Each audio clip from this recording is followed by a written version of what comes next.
bought a suit for this.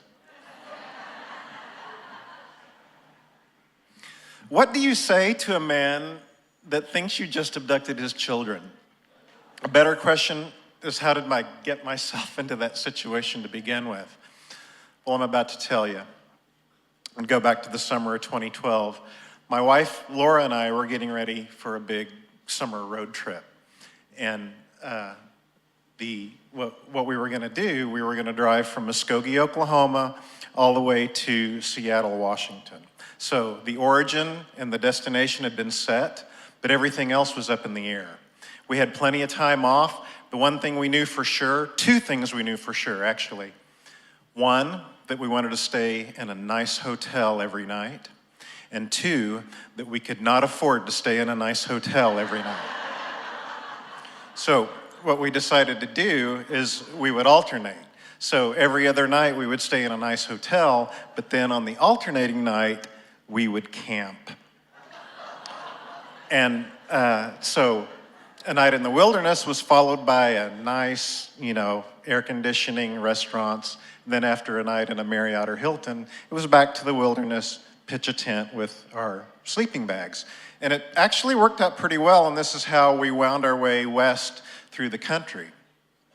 So the story begins about a third of the way into this trip.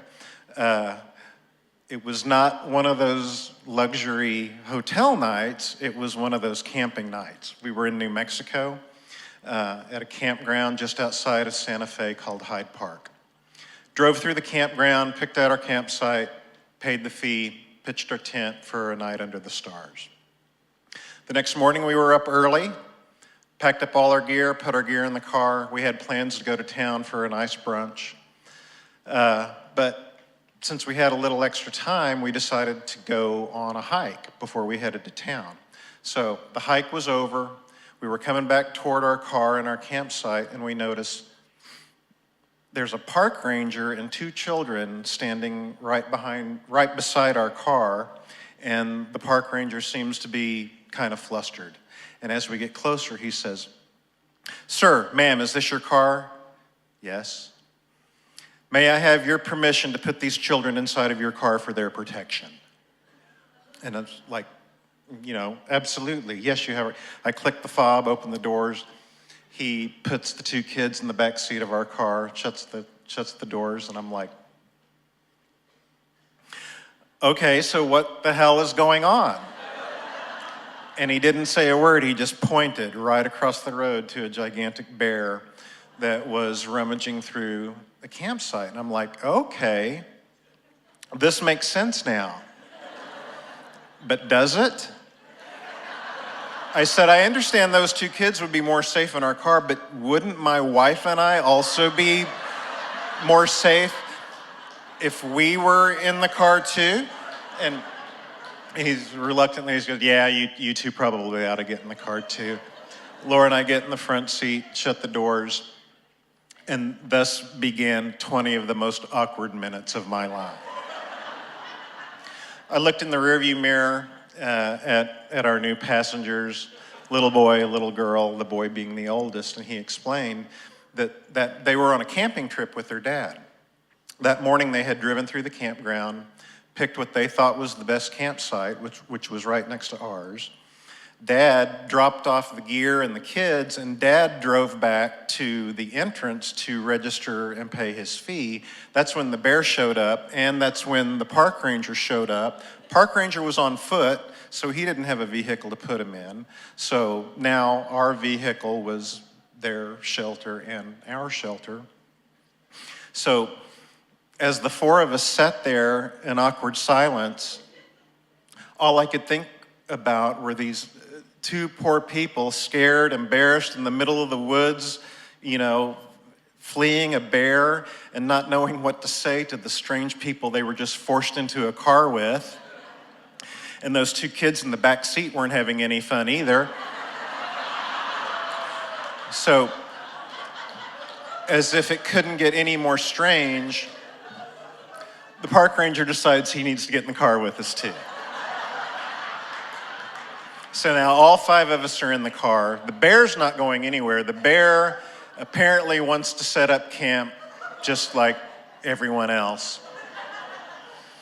I was starting to lose my patience, and I was like, you know, I said, we have brunch reservations. I said, we'd like to hang out with you guys all day if we could, but those mimosas are not gonna drink themselves. So,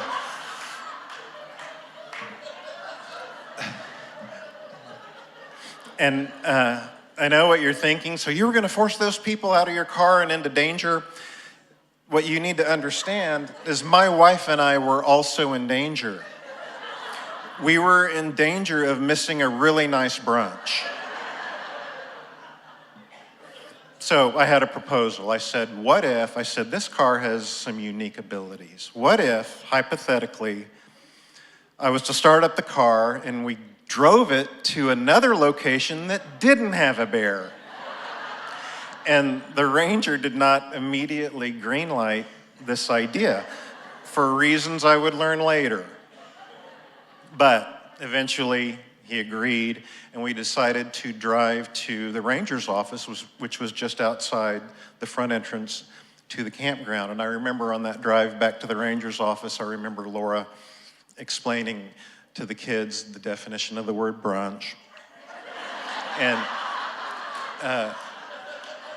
so something happened on that drive. This is the most important part of the story. On that drive to the ranger's office, we passed the kid's dad going the opposite direction. And you need to understand this from 3 different perspectives. What I saw was just a Ford Explorer going the opposite. What the kids saw was their dad unknowingly driving to a grizzly ambush. They were terrified. Here's what Dad saw. His 2 kids, terrified, in a strange car with 3 strange adults leaving the campground.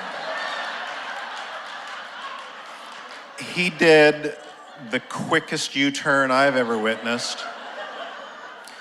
We all sort of converge at the ranger's office. Dad's coming in hot, and by that I mean fast and mad.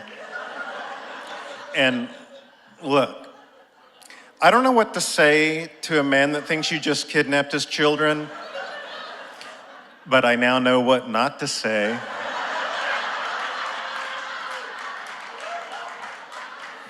I said, sir, you need to calm down. I said, we were not abducting your children. We were rescuing them from a bear. You'd think that would have calmed him down. It did not. By the way, he did not like the phrase, you need to calm down, any more than my wife does. What was needed at that point was de-escalation, and I won't go into detail about that, how that happened, but things finally de-escalated. The park ranger was a little bit helpful in that, and it de-escalated just enough for Laura and I to beat a hasty retreat to brunch. Right before we left, the little girl did the cutest thing. She looked at us, she said, "Can I go to brunch with you?" I looked at Laura, we both smiled, and then those of you that know my sweet, nurturing wife will not be surprised at what she did. She looked at the little girl and she said, "Yeah, hard pass."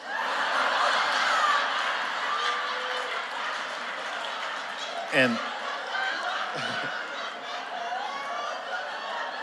so, in closing, I will say you can all breathe easier because I want to let you know that we made it to brunch. And as we sat there sipping bottomless champagne, we reflected on what we had learned, and I'm going to share that with you all now, and you might want to jot it down.